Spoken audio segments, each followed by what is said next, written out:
E um dos destaques da nossa edição, a gente falou que o Museu Vivo da Memória Candanga completou 33 anos na semana passada.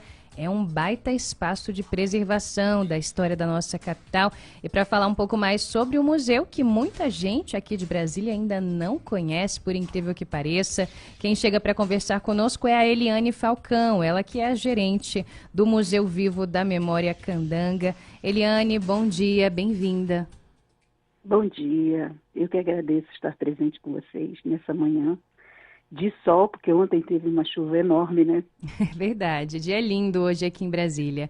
Eliane, conta pra gente começar por aqui, qual que é a história, não é? O museu completou 33 anos e como que ele começa, com qual intuito?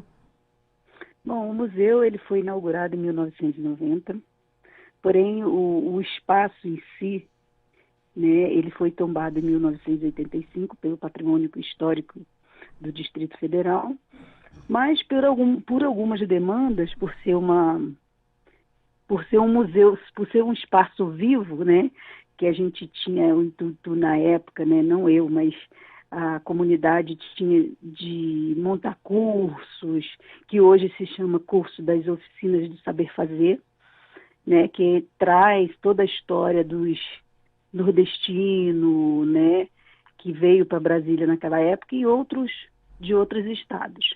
Então, em 1990 ele foi inaugurado como Museu Vivo da Memória Candanga.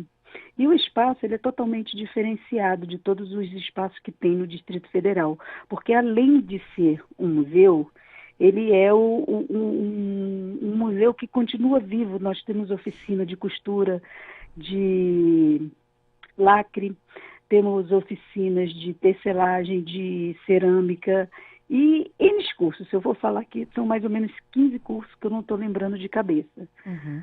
Mas ele foi construído para ser um hospital, que era o Hospital Juscelino Kubitschek de Oliveira, né, e que na década de 70 ele foi desativado. E aí ele se tornou um postinho que atendia as demandas dos candangos, né, e pioneiros que estavam ali ao entorno. Mas o objetivo maior de ter construído o hospital era para atender as demandas da construção da nova capital. E Eliane, em que momento que esse hospital deixa de existir, se entende que talvez essa unidade de saúde poderia ser instalada em outro lugar e que aquele espaço teria uma outra finalidade? Olha, ele deixou de existir mais ou menos na década de 70. Né? Totalmente, eu acho que foi em 1974 que ele foi totalmente desativado. Uhum. Né? E aí parece que ele foi transferido, acho que foi para o hospital de base. Perfeito. E Eliane, fala um pouco pra gente sobre essas oficinas que acontecem por lá. Você citou algumas, eu trago outras também. Olha, cursos de crochê, corte e costura, teatro, macramê, gravura e estilogravura, bordado, argamassa, bordado em ponto russo, costura criativa. Como é que acontecem essas oficinas? Quando que as turmas abrem? Quem pode participar? Essas oficinas são totalmente gratuitas.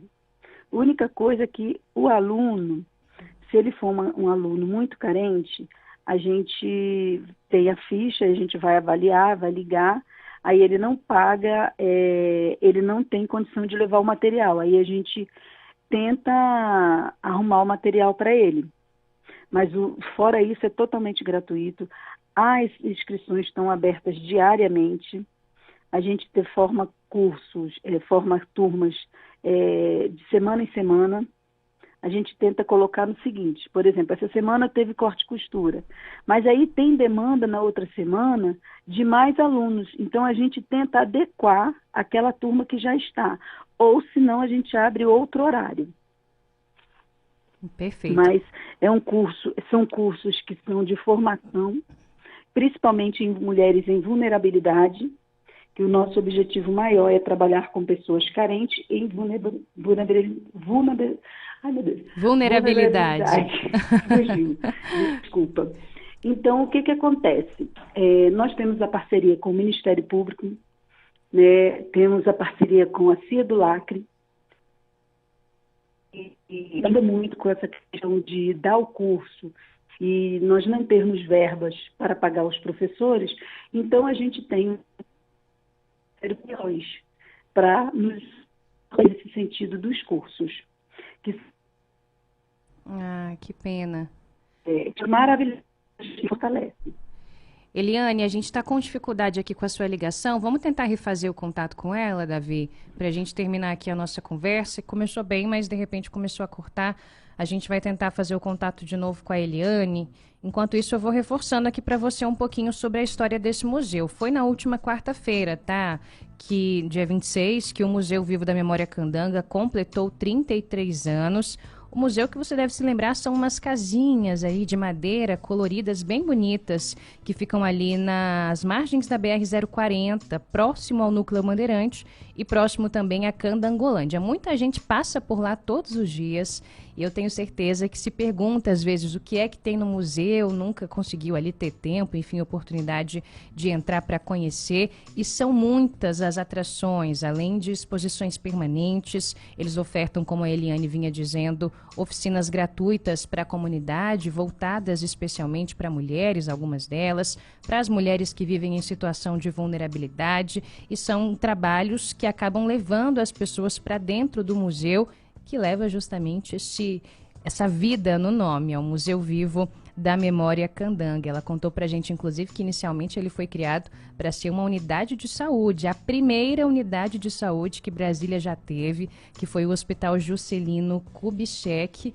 e agora, então, todo mundo sabe, lá a gente tem um museu que funciona e é aberto para toda a comunidade. A gente está tentando refazer o contato com a Eliane justamente para continuar essa conversa, para que você possa saber também um pouco sobre as exposições permanentes. O que é que tem lá agora, quais são as exposições volantes, como que os artistas da cidade, por exemplo, que fazem trabalhos com Brasília, sobre a história de Brasília, podem chegar até lá para que possam expor os seus trabalhos. Daqui a pouquinho a gente volta com a Eliane para continuar essa conversa. A gente retomou o contato com a Eliane Falcão, que é gerente do Museu Vivo da Memória Candanga, para fechar aqui o nosso bate-papo sobre esse espaço tão importante para a história de Brasília e para as pessoas que vivem hoje e querem fazer história de alguma forma. Eliane, eu ia te perguntar justamente sobre as exposições. Além das oficinas, existem exposições permanentes no museu, não é isso? Sim. Nós temos a Poeira Lona em Concreto, que é uma exposição, digamos, o carro-chefe do museu, que conta um pouco, que retrata um pouco a história da construção da nova capital. E temos também a permanente, que é a importância da mulher na construção da nova capital. Que essa exposição foi inaugurada o ano passado, nessa mesma época de maio, porque nós queríamos homenagear as mães, né? E temos também uma exposição que é do seu Pedro Paulo Cerrado, que são bichinhos que são feitos com materiais do cerrado, tipo sementes e madeira, né? E temos também, que está para ficar permanente, a exposição Candangos Pioneiros, que foi uma associação que doou material para o museu, que retrata todas as celebridades importantes que aqui vieram naquela época. Muito bom, Eliane. Então vamos dar um serviço para quem está nos ouvindo, primeiro de como que essas pessoas podem visitar essas exposições, quais que são os horários, tem que fazer algum tipo de agendamento? Bom, o museu é um lugar público, qualquer pessoa pode visitar de segunda a sábado, de 9 às 17. E no caso de escolas, né, porque a gente tem um projeto educativo, que aí a gente faz um agendamento, porque o nosso forte mesmo são escolas, né? Então nós recebemos escola de todo o mundo e de todo o Brasil.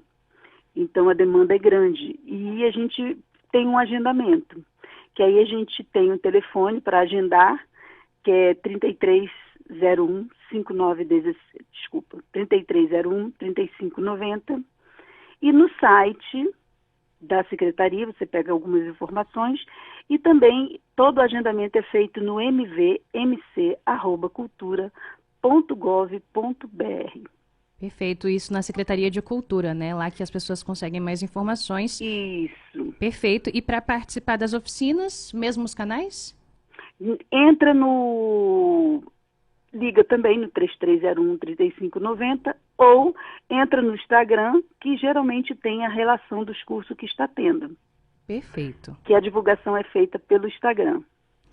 É isso aí. Essa foi a Eliane Falcão, gerente do Museu Vivo da Memória Candanga, a quem eu agradeço desde já a participação, a disponibilidade de estar com a gente aqui nesta manhã de terça-feira. Eliane, muito obrigada. Seja sempre muito bem-vinda à Nova Brasil FM. Obrigada, Nova Brasil. E eu quero deixar um recado. Pessoal, não deixe de visitar o museu. Ele é um espaço maravilhoso.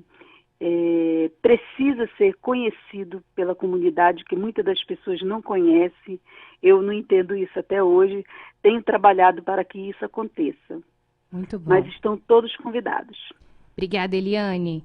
Agora são 8h46.